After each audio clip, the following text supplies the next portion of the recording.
In our ever-changing world, drone technologies are slowly being integrated into various industries. One such application would be to use drones for stock taking in warehouses. Traditionally, we would have to manually count the stock and record it down. This can often take up to a very long time and also be dangerous for workers, especially when the stock is located at high places. With the help of drones, we would be able to streamline this process and make it more safe for workers too. This is because a drone can automatically fly to a compartment of a warehouse shelf.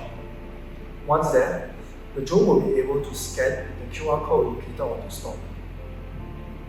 Each QR code will contain essential information about this item, such as the item name and the item quantity. Once the QR code is being taken, the information will then be stored into a database which can be viewed by the workers. All in all, the drone will be able to help reduce manpower, and furthermore, warehouses will be able to do stock taking more frequently, which can help the warehouse better track its inventory. Another application would be solar-powered tethered drone to conduct aircraft inspection. This would improve the efficiency and reduce the manpower needed to conduct the inspections.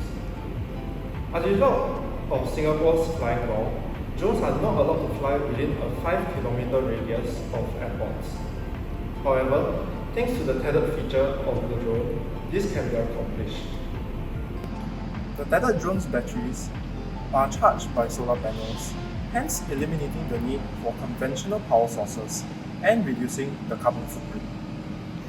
The operator will be able to conduct inspections through the real-time live stream of the drone's perspective, as well as monitor the battery capacity. As a result, this will bring about reduced environmental impact and achieve longer flight periods and persistent aerial capabilities.